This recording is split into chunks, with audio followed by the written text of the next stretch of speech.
akin to and largely responsible for the sweeping changes in our industrial military posture has been the technological revolution during recent decades. In this revolution, research has become central. It also becomes more formalized, complex, and costly. A steadily increasing share is conducted for, by, or at the direction of the federal government.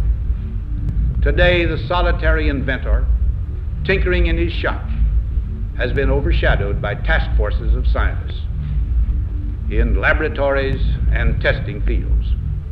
In the same fashion, the free university, historically the fountainhead of free ideas and scientific discovery, has experienced a revolution in the conduct of research. Partly because of the huge costs involved, a government contract becomes virtually a substitute for intellectual curiosity. For every old blackboard, there are now hundreds of new electronic computers. The prospect of domination of the nation's scholars by federal employment, project allocations, and the power of money is ever present and is gravely to be regarded. Yet in holding scientific research and discovery in respect, as we should, we must also be alert to the equal and opposite danger that public policy could itself become the captive of a scientific, technological elite. But when all his financial appeals were refused, Marx looked around for other means of livelihood and fame, eventually terminating his relationship with the Tribune and devoting his talents full-time to the cause that would bequeath to the world the seeds of Leninism, Stalinism, revolution, and the Cold War. My topic tonight is a more sober one, of concern to publishers as well as editors. I want to talk about our common responsibilities in the face of a common danger. The events of recent weeks may have helped to illuminate that challenge for some, but the dimensions of its threat have loomed large on the horizon for many years. The very word secrecy is repugnant in a free and open society, and we are, as a people, inherently and historically opposed to secret societies, to secret oaths, and to secret proceedings. We decided long ago that the dangers of excessive and unwarranted concealment of pertinent facts far outweighed the dangers which are cited to justify it. Even today, there is little value in opposing the threat of a closed society by imitating its arbitrary restrictions. Even today, there is little value in ensuring the survival of our nation if our traditions do not survive with it. And there is very grave danger that an announced need for increased security will be seized upon by those anxious to expand its meaning to the very limits of official censorship and concealment. That I do not intend to permit to the extent that it's in my control. And no official of my administration, whether his rank is high or low, civilian or military, should interpret my words here tonight as an excuse to censor the news, to stifle dissent, to cover up our mistakes, or to withhold from the press and the public the facts they deserve to know. Every newspaper now asks itself, with respect to every story, is it news? But I do ask every publisher, every editor, and every newsman in the nation to re-examine his own standards and to recognize the nature of our country's peril. Today, no war has been declared, and however fierce the struggle may be, it may never be declared in the traditional fashion. No governmental plan should impose its restraints against your will. Our way of life is under attack.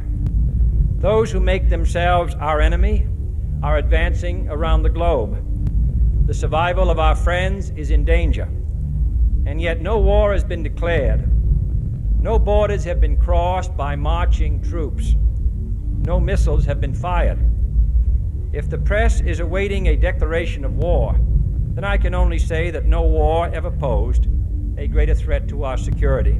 These are times that appeal to every citizen's sense of sacrifice and self-discipline. They call out to every citizen to weigh his rights and comforts against his obligations to the common good. Those citizens who serve in the newspaper business consider themselves exempt from that appeal. Perhaps there is no answer to the dilemma faced by a free and open society in a cold and secret war. Any discussion of this subject and any action that results are both painful and without precedent. But this is a time of peace and peril which knows no precedent in history. It is the unprecedented nature of this challenge that also gives rise to your second obligation, an obligation which I share, and that is our obligation to inform and alert the American people, to make certain that they possess all the facts that they need and understand them as well, the perils, the prospects, the purposes of our program, and the choices that we face. No president should fear public scrutiny of his program, for from that scrutiny comes understanding, and from that understanding comes support or opposition, and both are necessary. If you are awaiting a finding of clear and present danger, then I can only say that the danger has never been more clear, and its presence has never been more imminent. It requires a change in outlook, a change in tactics, a change in missions by the government, by the people, by every businessman or labor leader, and by every newspaper. For we are opposed around the world by a monolithic and ruthless conspiracy that relies primarily on covert means for expanding its sphere of influence, on infiltration instead of invasion, on subversion instead of elections, on intimidation instead of free choice. It is a system which has conscripted vast human and material resources into the building of a tightly knit, highly efficient machine that combines military, diplomatic, intelligence, economic, scientific, and political operations. Its preparations are concealed, not published. Its mistakes are buried, not headlined. Its dissenters are silenced, not praised. No expenditure is questioned, no rumor is printed, no secret is revealed. It conducts the Cold War, in short, with a wartime discipline no democracy would ever hope or wish to match.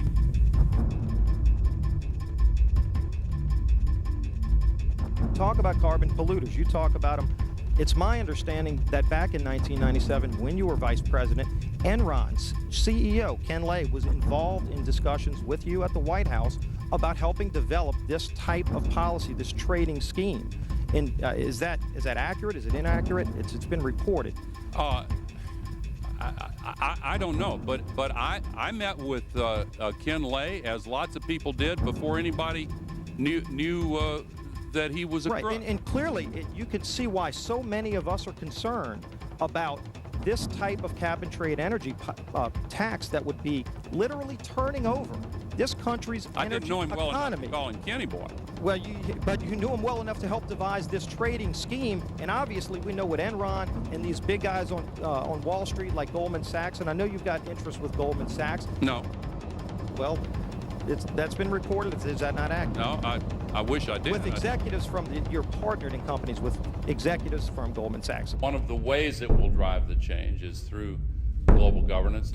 2009 is also the first year of global governance with the establishment of the G20. The climate conference in Copenhagen is another step towards the global management of our planet. Today, the largest countries of the world have agreed a global plan for recovery and reform.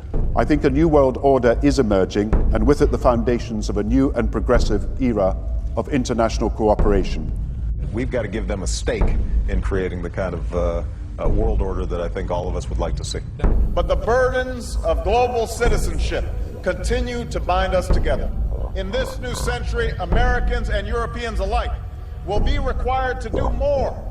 And there is going to have to be some semblance of global governance. We're all going to have to give up a little bit of our sovereignty in order to make the world work. It's referred to as International currency, united future world currency. Here it is. There's a need for a new world order. Bush said, and it's a phrase that I often use myself, that we needed a new world order. We have before us the opportunity to forge for ourselves and for future generations a new world order, a world where the rule of law, not the law of the jungle, governs the conduct of nations.